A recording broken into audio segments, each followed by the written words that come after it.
MSW Media. News with swearing. Daily beans, daily beans. Daily beans, daily beans.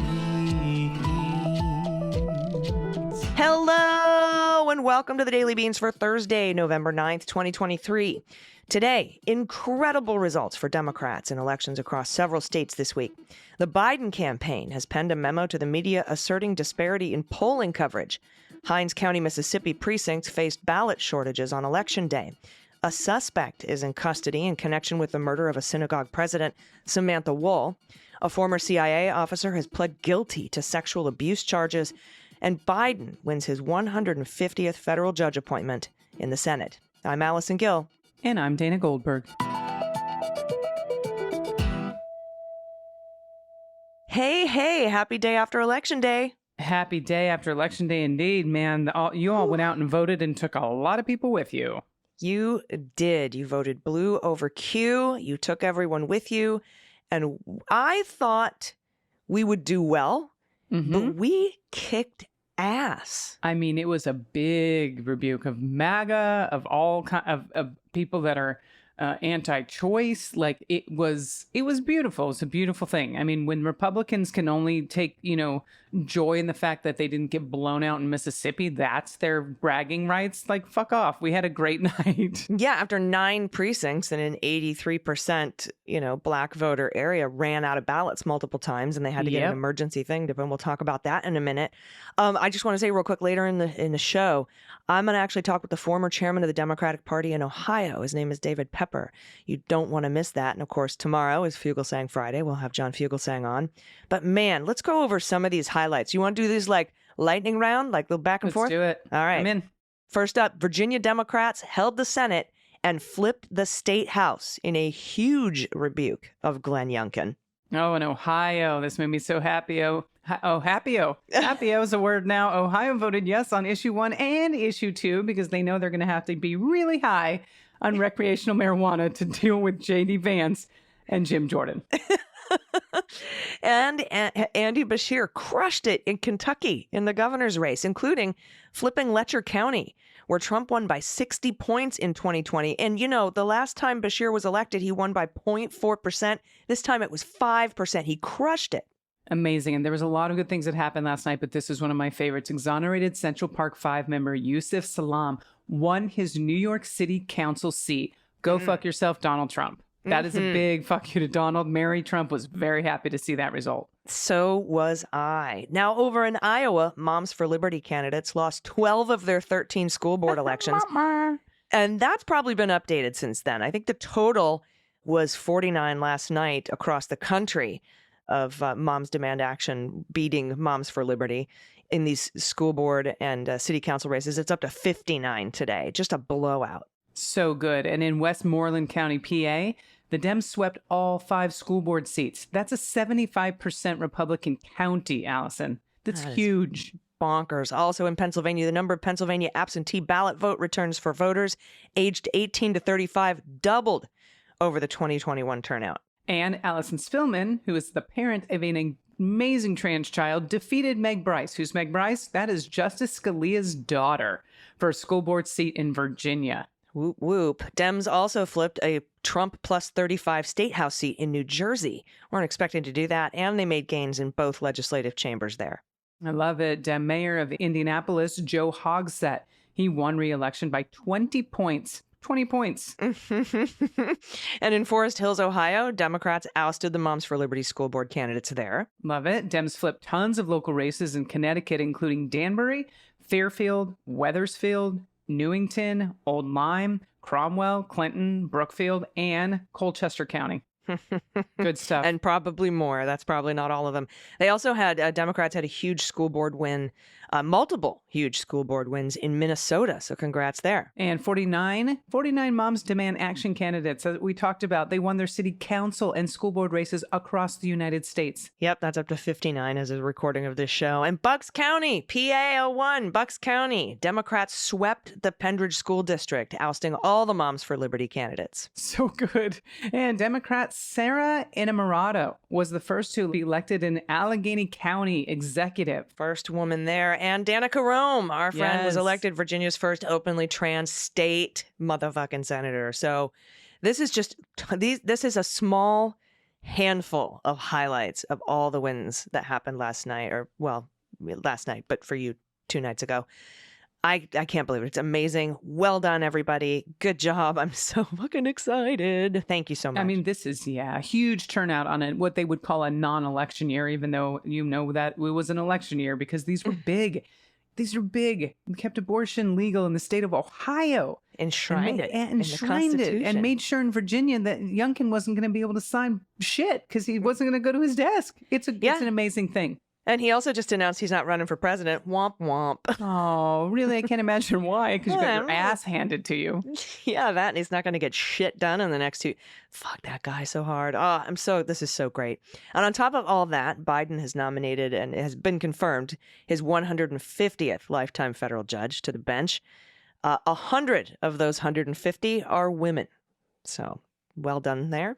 Also, some breaking news. This is just right now breaking. U.S. forces have carried out airstrikes in eastern Syria. They've hit the Iranian Revolutionary Guard Corps weapons depots.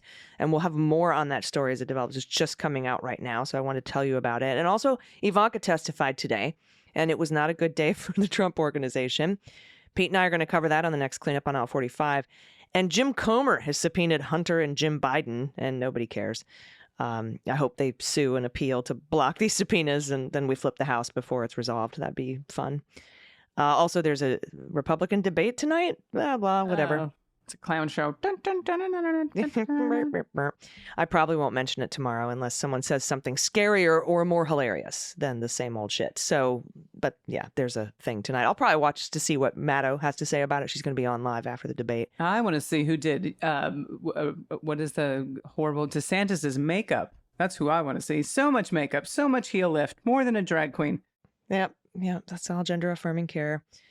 All right. Thank you very much, everybody, for your incredible election results. I'm so proud of everyone. I'm so proud of all of us. We fucking did it. All right. We have a lot of news to get to. Let's hit the hot notes. Hot notes. You were the only one who really had faith in the voters, Batman. I'm ashamed of myself. We're all ashamed, Batman. While we were ready to desert the ship, you never lost your courage. You brought us safely through. I never would have believed that the polls could be wrong. There have been other candidates who've trusted too much in the polls, Mayor Linseed, and they found out that it's the votes that count. Smart politicians trust the voters, not the polls. After all, if you can't trust the voters, whom can you trust? That's right. 1 in 1 Batmans agree. So let's talk about polling. This story is from The Hill. President Biden's re-election campaign sent a memo to news outlets Tuesday asserting that there's disparity in the way the media has been covering polling so far, following the coverage of the latest set of polls that show Biden trailing former President Trump in a hypothetical 2024 rematch. The memo from the Biden-Harris 2024 communications director, Michael Tyler, was sent first exclusively to The Hill. Nice scoop, The Hill. It will be sent to political directors, editors, producers at major media outlets and television networks, according to the memo. Quote, despite the hair on fire, sky is falling tone we've seen from media coverage over the last few days, political predictions more than a year out tend to look a little different a year later. Gallup predicted an 8-point loss for President Obama, only for him to win handedly a year later. A year out from the 2022 midterms, every major outlet similarly predicted a grim forecast for President Biden. That's from the memo. Tyler cited polling that showed Biden leading Trump or is tied with the former president from October 17th through November 6th, including polls from NPR, PBS Marist, Yahoo News YouGov, USA Suffolk, and Quinnipiac University, among others. Quote, in recent days, the New York Times Siena College poll has gotten nonstop attention to the exclusion of nearly every other poll. But if you zoom out, you'll see a more complete picture. There have been 8 polls in the past 3 weeks showing President Biden leading or tied with Donald Trump. That's what Tyler said in the memo. Much of the polling coverage this week by major media outlets have picked apart the New York Times Siena College poll published Sunday that proved dismal to Biden in a number of ways, including Trump leading Biden in 5 out of 6 critical battleground states that will likely determine the outcome of the 2024 election. The poll also found Biden losing support among young voters and black voters, 2 key demographics. Now, a CBS News poll released Sunday also found Trump leading Biden in a hypothetical matchup, 51-48. Now, Tyler in the memo highlighted that voters are supportive of Biden's accomplishments, such as capping the price of insulin, making investments in infrastructure, and lowering the price of prescription drugs. And here's a quote, another critical point being overlooked. No president has ever run for re-election with a record of accomplishment that is as popular as the one President Biden will be running on over the next year. The Hill says Biden is consistently polled badly when voters are asked about his handling of the economy with stubborn inflation easing very little over the last year. It's actually been halved, but okay, The Hill. Tyler claimed in the memo that media outlets are, quote, fretting over the same polls that have gotten it wrong time and time again, and highlighted the campaign's paid media campaigns and outreach to Latino, Black, young, and women voters. Now, earlier Tuesday, White House Press Secretary, that's Karine Jean-Pierre, also argued to reporters during the daily briefing that the latest set of polls should be treated with skepticism, pointing to recent examples of surveys failing to predict what would actually happen at the ballot box. Biden allies have been looking to mitigate the fallout over recent polling, working to tamp down Democratic anxieties. While some current and former Biden aides acknowledge the latest poll painted an unflattering picture, they dismiss the idea that the sky is falling on the president's chances. Keep in mind, this is before what happened on Tuesday night. Now, the latest memo is reminiscent of the one the White House sent to the media outlets in September, urging them to ramp up scrutiny of the House Republicans' impeachment inquiry into Biden. So, there we go. All right, AG. I mean, we've seen it. They clickbait. They want to cause. They need people to read their articles, and so what better do that than to cause fear? So, hopefully that this does something. But I'm not putting any beans on it. It's the mainstream media right now, and unfortunately, that's where we're at. This one's from local ABC affiliate WAPT 16 in Mississippi. We had talked about this. The work continued Wednesday in Hinds County, the day after a ballot shortage led to long lines at polling locations. Election workers spent the morning counting absentee ballots after a very late night Tuesday, after a judge ruled that voting hours would be extended in Hinds County after widespread ballot shortage. Well, Mississippi Democratic Chairman Rep. Shake Taylor said the party filed a lawsuit asking a judge to extend voting in Hinds County until 8 p.m. The polls were scheduled to close at 7 statewide. Well, the Mississippi Republican Party filed a motion to intervene and an emergency appeal with the Mississippi Supreme Court in an effort to vacate Hinds County Chancery Court Judge Dwayne Thomas's order to extend voting hours in the county until 8 p.m. Why would you do that if you believe everyone has a right to vote? Why? Oh, I don't know, because it's a predominantly black county. Now, state statute requires the county to have ballots to accommodate 60% of a precinct's voters. Hinds County election commissioners said voter turnout has been so high that they have surpassed that percentage, forcing them to print more ballots and deliver them to the precincts that have run out. Now, they couldn't estimate how many precincts ran out of ballots because calls have been coming into Hinds County Election Commission all day from poll managers asking for more ballots. District 2 Election Commissioner Ratoya McGee said there were enough ballots delivered for 70% of voters in each precinct. McGee said some poll managers didn't pull out all the ballots they were supplied before calling to ask for more, which is also sketchy. Now, voting lines were long. They were long all day at Wildwood Baptist Church in Clinton. The polling manager there said the voting site is a split precinct with 2 types of ballots for voters, and they ran out of one style of ballot. She said the election commissioner didn't print enough ballots. And Deborah Dixon, who was unopposed on the ballot as District 3 Hinds County Supervisor, said she waited in line for more than an hour to get a ticket to vote at Timberland Elementary School. Now, Dixon said after voters were given a ticket, then they had to get into another line to wait to get a ballot to vote. She said it at about 6:45 p.m. that just a few minutes before, Election Commissioner Jamal Clark brought some additional ballots to try and remedy that situation. So we're going to keep an eye on the story. It all looks very sketchy and not surprising, to be honest with you. Yes, that's what we mean by systemic, my friends. Yes. This is from Emily Shapiro at ABC. There's a suspect now in custody in connection with the murder of a Detroit synagogue president. Her name is Samantha Woll. Woll was found stabbed to death outside of her home on October 21st. Detroit police said last month there was no evidence to point to the crime being motivated by anti-Semitism. Police did not release the suspect's name. Quote, The details of the investigation will remain confidential at this time to ensure the integrity of the important steps that remain. Okay. Though the arrest is an encouraging development in our desire to bring closure to Miss Woll's family, it does not represent the conclusion of our work in this case, he said. Now, Woll had a long career in politics. We've talked about her. She worked with several elected officials over the years. She recently served as the political director for Michigan Attorney General Dana Nessel in her re-election campaign. And Dana said, Sam was a kind person, as kind as I've ever known. She was driven by her sincere love of her community, state, and country. Sam truly used her faith and activism to create a better place for everyone. Now, Woll also worked as a deputy district director for Representative Alyssa Slotkin. She's the Democrat from Michigan. Quote, she did for our team as deputy director what came so naturally to her, helping others and serving constituents. This is from Slotkin. Separately, in politics and in the Jewish community, she dedicated her short life to building understanding across faiths, bringing light in the face of darkness, unquote. We'll keep an eye on this investigation for you as well. Thank you. And this is a very strong warning for this next story. I don't want to say that quickly and then just jump into it. The story's hard to hear, it's hard to read, but there is some justice to be served. This is a content warning for sexual assault. This is from the New York Times. A former CIA officer who worked at the American Embassy in Mexico City pleaded guilty on Tuesday to drugging and sexually assaulting more than 24 women over a period of 14 years. This is from the Justice Department.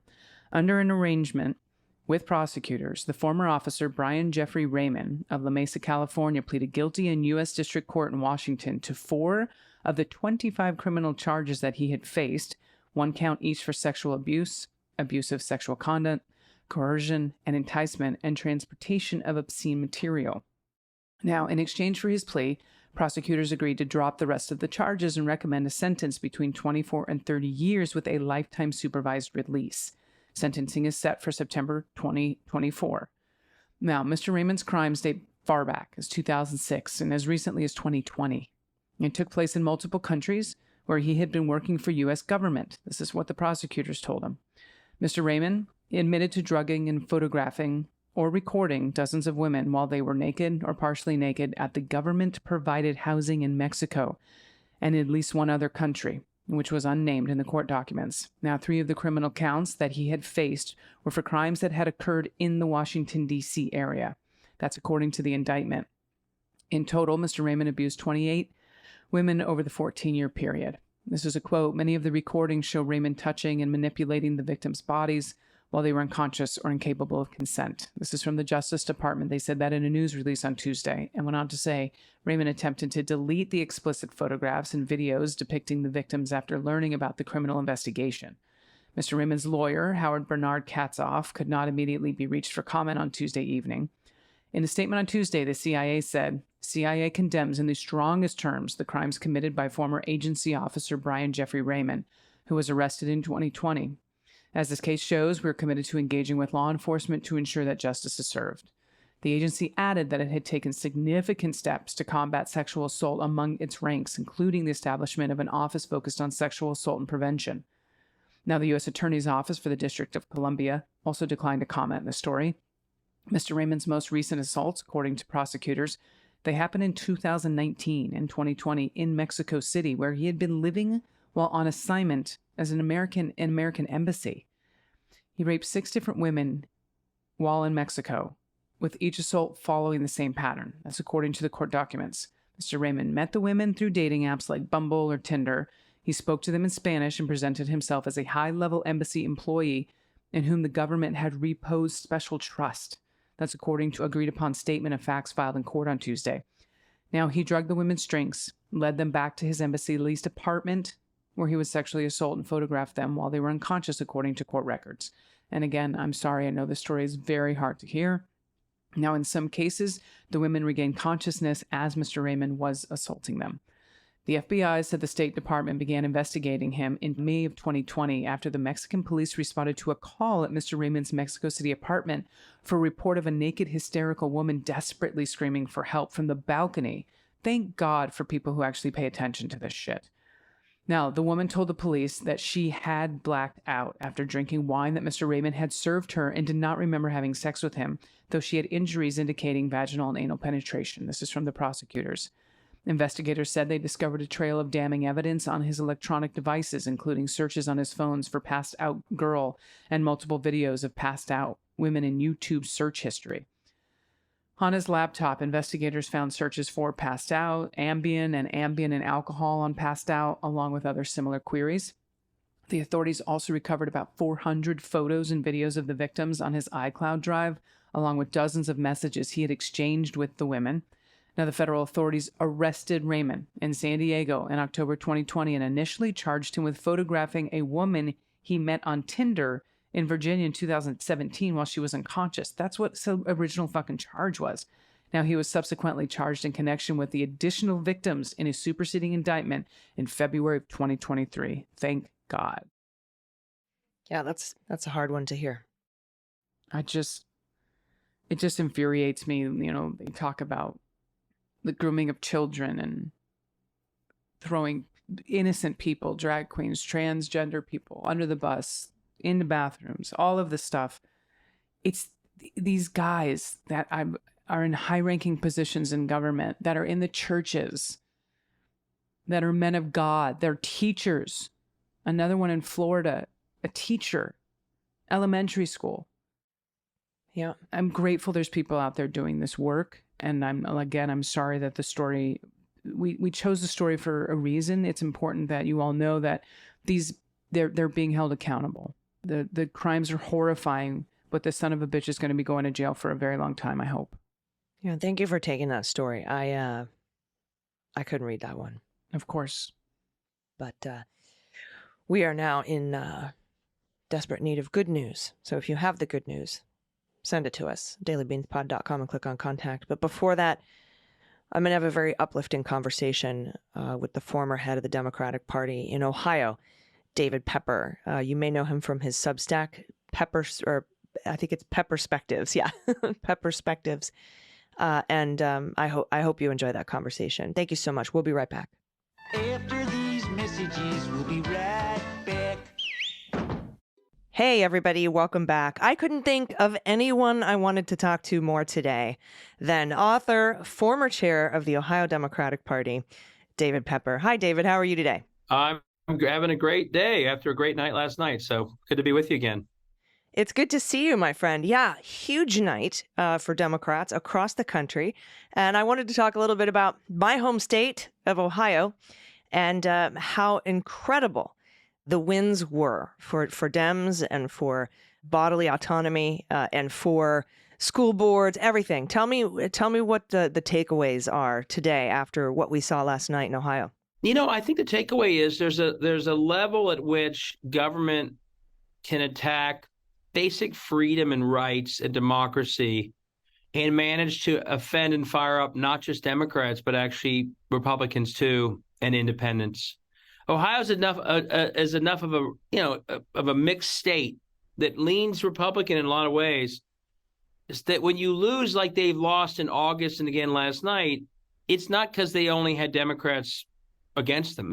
We saw last night, and again, this issue one which locks in reproductive freedom as an individual right now in Ohio, not to be infringed on by the government. It passed in some very conservative places. Geauga County, very conservative. This isn't sort of suburbia. This is more like almost Tea Party libertarian, voted a yes decisively. A lot of large suburban counties, the ring counties that often Republicans run up big numbers in, voted yes. Delaware County, which when I ran statewide was the second biggest Republican county by how much they would gain a margin, almost 60-40 yes. So it really is a powerful, I think, rebuke to how much, and it very much tracks August. People here are getting tired of seeing democracy subverted, and they see it, and they're getting tired of seeing a government that already looks corrupt, not only trying to infringe on rights, like an abortion ban, no exceptions, that led to a 10-year-old rape victim going to Indiana, but to defend their extreme policy, attack democracy itself as best they can to thwart majority will, which they did by this thing in August to raise the threshold. Then they rewrite the language of the ballot so it looks bizarre. We saw through all of it and trounced it yesterday. So, yeah, it's a really good day. And I love that it wasn't just one party doing it, although I don't care how we win, let's win. But when you see that it's more than just that, that's even, I think, more powerful a rebuke to what they've been doing here. Yeah, I mean, at least 5 really red counties went yes on issue 1, and there were a handful more that were extremely close, that were, very red counties. And yeah, I think that does speak to Ohioans just not wanting their rights taken away. And you mentioned August. Let's talk about that sneaky August election, the one that Republicans, they wanted to not have those August specials because no one turned out to them. But then they had this one. They changed their own rules to have this one. And I think it's very important to notice that issue 1 passed by a huge margin, 57%. But that wouldn't have made the threshold that they wanted to change, a requirement of 60% of the vote in order to amend the state constitution. And I think that's getting past a lot of people today. But that August election was critical. It was, and they knew that the polling was always around high 50s. And in a state like Ohio, like not all states, but most states that are somewhat swingy, 60% these days in the very polarized world we're in is so hard. They knew that would basically kill almost anything that had any contest to it. And obviously this issue does. So, yeah, this is an absolute shellacking. I mean, they lost in Butler County, Delaware County, others we talked about, but we still didn't get to 60. And that's how much that 60% thing was a true poison pill for democracy. That would have killed direct democracy in the state of Ohio. And that's what they want. I mean, that's what they clearly want. And they know in states like Ohio that they are in unaccountable power because of gerrymandered state houses. The biggest threat to that unaccountable power is the people. The people don't agree. And so if they can get rid of our ability to go to the ballot like we did yesterday, they want to do that because that is in the end their biggest threat, more than anything else. And so, yeah, August was an end run, an illegal one. That was on a day that was actually illegal to have an election, believe it or not. That was their end run to try and not just kill this measure midstream, which it would have done, but also kill future measures where the people again and again, we legalize marijuana as well, are saying to a state house, you're out of touch, you're gerrymandered, you're corrupt, you're not doing what we as a strong majority believe, we're going to do it ourselves. That's a threat to them. So they tried to kill in August, and my guess is in other states and here, they're going to keep trying to do that. One thing I always try and preach is celebrate for about a moment when you win, but the closer these people get to losing power, it's like Donald Trump on January 6th, right? The closer they get to losing power, the more lawless they get, the more defiant they get, the more dishonest they'll get, and worse, the more they'll abuse power. That's what you need to expect. And so I don't expect them to all of a sudden now say, oh, okay, the vote, they're already not saying this. The voters have spoken. We now respect the mandate that a woman has an individual right. They're already saying we're going to defy it. And we have to expect that. And the fight we are in is to overcome people who are willing to do that and will do it every single time. I want to ask you about that because your Speaker of the House is saying we're still going to fight this fight, the one that they just got clobbered on. Yeah. Talk about being toned down. Like, read the room, bro. The problem is their room is gerrymandered districts. They don't care. They did this. We passed constitutional amendments to end gerrymandering 70-30. They ignored them completely. They defied them. So we're talking about a group of, and this is why I did a thing the other day, this Mike Johnson. He's the same type. These are people who've literally come to power. Their entire rise to power has been through gerrymandered districts, where they often have no opposition at all. Mike Johnson didn't have an opponent until he was in Congress. His state house runs were unopposed. So their entire worldview is actually not democracy. They haven't been part of it. So everything they do that we think is so strange, and like you said, read the room they've all been sitting in their whole careers has been not a room of democracy. It's been they get to be in power without the people mattering. And so that's what, until we fix some of these deeper issues of gerrymandering, voter suppression and all that, that's the kind of politician that we're going to be dealing with. We have to run against them all, and we have to be committed, so committed. And we're going to do this in Ohio. Next year, 1 year from now, my hope is we are celebrating that we ended gerrymandering here by putting a citizen-led commission in place. That, in the end, is the only way you're going to change their instinct, which is to be lawless and to defy majority will. But yeah, right now, that's exactly what they're planning. And they don't even pretend to hide it, because back in their districts, they don't think it matters what they say. They get to stay in power no matter what.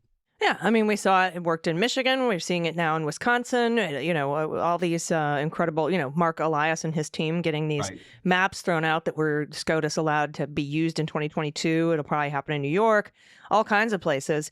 But yeah, even Rick Santorum admitted on Fox last night, he said, this is why pure democracy is dangerous.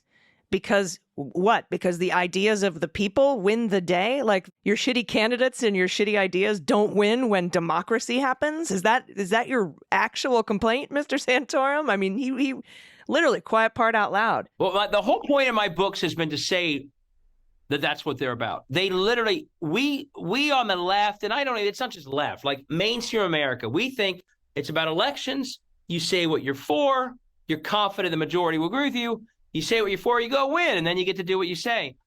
The far right, actually, that's not their game, folks. That's not their battle. They know that their viewpoints are unpopular. They know it. Mitch McConnell knows it. The Koch brothers know it. They're not trying to get elected on what they're for, because that's a loser for them. Their goal, Rich, as you said, Santorum sort of acknowledged it, subvert democracy enough to lock in unpopular views over a long time. That's why they gerrymander. That's why they tried issue 1 in August.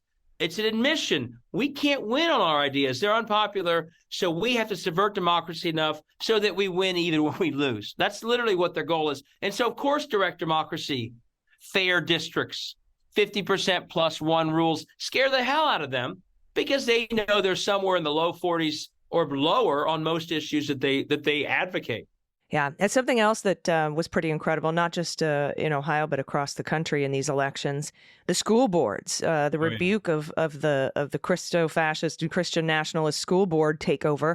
Last week I had a gentleman on named Dallas McLaughlin who is working on a recall here in Temecula Valley in California. We're seeing it in Glendale. We're seeing it in Los Angeles, where people asleep at the wheel and they're just taking over these school boards. Huge rebuke of that in Ohio. Talk about that. Yeah, I'm still getting all the numbers, but I did this little thing the other day in my own community, because the sneak attack here is they know their book banning and extremism is not what people want in their schools. So their new strategy is organized really well, but for the most part, try and get people to not pay attention, and you vote for people who had nice-looking yard signs. So the good news is you can figure it out pretty quickly if you do a little research who Moms for Liberty and these other, we had one of how called values voters supported. And so I did a little experiment. I picked a neighborhood near me, and I walked and took a picture of the yard signs. In 5 minutes, you could see, oh, my God, this person was a January 6th. This person's a total book banner. And here's the great news. All across Ohio, people do that research. And the one area I looked at, one of the best school systems in Ohio, the 2 Moms of Liberty people destroyed. It was 3-1. Absolute blowout. Very high turnout in that community. I think driven by that. And I'm someone who's done this work across Ohio is saying that I think, now I don't want them to win anywhere, so any loss is painful for that community, but I think somewhere north of 70% of them lost yesterday. So they did win in some places. I feel for any community that gets some of these folks on their boards. But this day and age, when you're winning 70% more, when they're the ones who are more organized, our candidates are often just, local people who want to do a good job. They don't have the money. They don't have the political operation. So when they're winning 70% of the time, that's also clearly something happening. People do not want this extremism in their state level, and they clearly don't want it anywhere near their local schools. So I'm going to send out more information on that. But and the lesson, though, is we've got to build stronger here. We can't say to people, yes, do your own research, but we've got to have more of an apparatus that so we don't only win 70%, but we really keep it very minimal whenever these people go to these school boards, because anywhere they win, they will turn things upside down, I'm afraid to say. 100%. So without abortion on the ballot in 2024 in Ohio, what is the message? And this is going to be true not just for Ohio, but everywhere. What is the message for Democrats in 2024? I think we see where the people are on some of these key issues. We had a legalization of marijuana on the ballot as well. It passed similarly. And we saw a vote that was sort of a straight up or down democracy vote in August. And I think the candidates running, we've had this bizarre week where like that New York Times poll made it look like Trump's going to get reelected. Then we absolutely destroy Republicans in Virginia, New Jersey, Ohio, Pennsylvania, Kentucky. Supreme Court race. Andy Bashir, I literally am looking at Kentucky from a great public servant, wins without apology for being pro-choice and other things he's done. I think it's sort of, if our brand is broken in a way that sometimes in national polls it looks bad, don't run around and panic, but do look at it and think, our issues, like I said, their extremism is not where the people are. Our issues are mainstream. And make sure that how we run, people see that. People see that we're the ones who supported your freedom, whether it was democracy itself or whether it was legalization, whether or not it was reproductive freedom, and to somehow make sure, especially in tougher states, that we're translating that better through our candidates, whether or not it's on the ballot. Because I think it's pretty clear, this isn't just last night. We have a winning streak going back to Kansas last August. In a very year, and I was a candidate in 10 and 14, so I lived this painfully. This is the year, these are the cycles that we're supposed to be losing everything as we the White House. We won in Kansas last August. We flipped state houses in Michigan, Pennsylvania last November. Every election denier running for Secretary of State in a swing state lost last November, got trounced.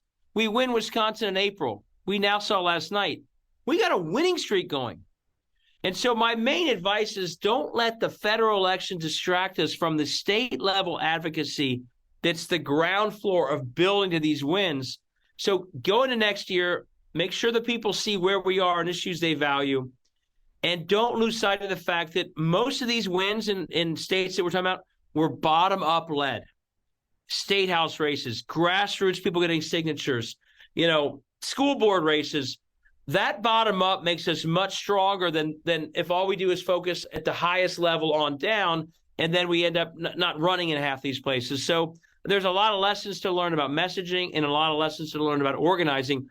The reasons that we have this winning streak going need to continue going to next year and build on it, and don't get ourselves into where we often go in the past, which is all of a sudden we only care about a few swing states and a few federal races, and we forget about everything else. That hasn't worked. And what's working, we just need to keep rolling and making it even bigger and scaling it up going to next year. Yeah, I agree. And yeah, it's just like trickle down economics. That's, you need a bottom up, middle out, as President Biden says. All politics are local politics. And I think that's where we focus our energy. It'll trickle up in the right ways. So thank you so much. Can you tell everybody where to find you, where to follow you? Tell them about Pep Perspectives, Sure. Because your information is so valuable. If you really like everything I've said, I've written these books that walk through a lot of it, Saving Democracy and Laboratories of Autocracy, which is when we first met. I'm on Twitter. I'm quite noisy on Twitter, so I'd love it if you follow me, at David Pepper. But the place I'm really getting a lot of this stuff through these days versus getting caught up in Twitter algorithms, but I'm not leaving Twitter, but you just don't see everything. If you want to hear more on this, I have a thing called Pep Perspectives at Substack. It's free unless you're taking my voting rights class. Almost everything I do is just free. And so just look up David Pepper at Substack and you'll find it. And it's a way to get a lot of this sort of day-to-day democracy. And I don't just focus on Ohio. Ohio is often a bellwether, unfortunately, for attacks on democracy. But my goal is to really keep talking about this nationally. And so whether I'm in Florida, Iowa, Oklahoma, I'll be in California this week, I'm trying to get people to really focus in on these state-level battles for democracy, which if we win those is how we really win the long-term battle for democracy. Well, David, thank you so much for your work. Congratulations. And I hope to be speaking to you again across and over 2024 with the same kind of results. Awesome. Thanks so much. Take care. Thanks for doing all you're doing. Thank you. Everybody stick around. We'll be right back with the good news. Everybody, welcome back. It's time for the good news. Good news, everyone. Then good news, everyone.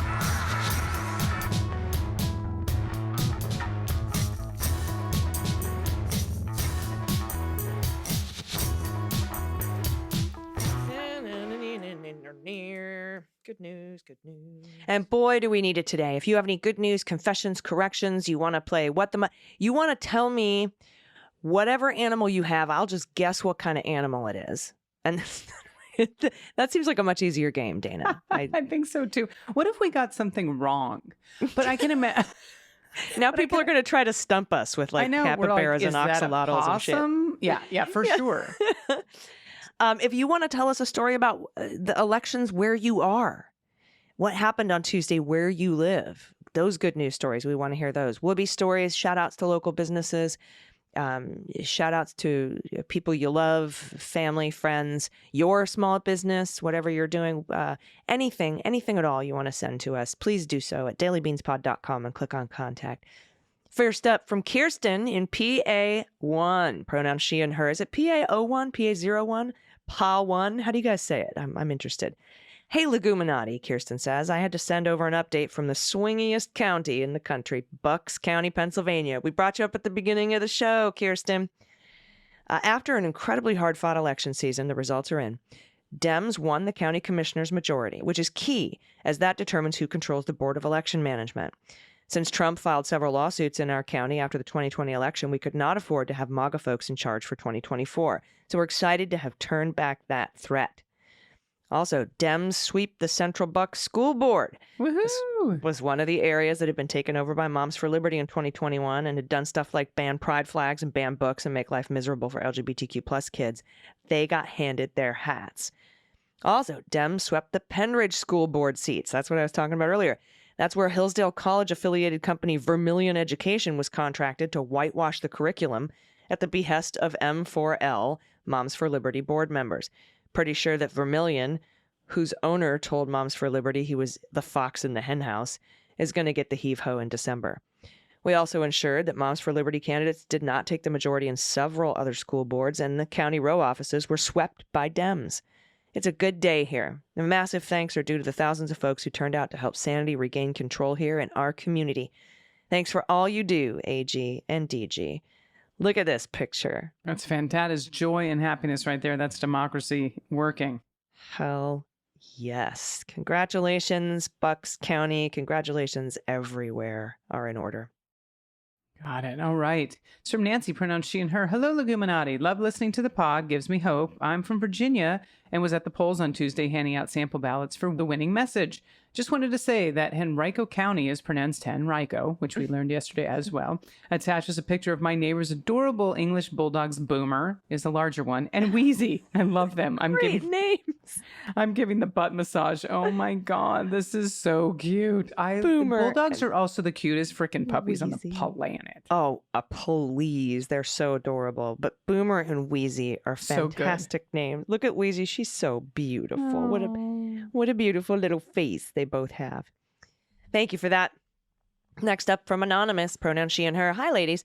I'm ready to let you know about the Get Out the Vote postcard that I received. I think the writer may be a Beans listener.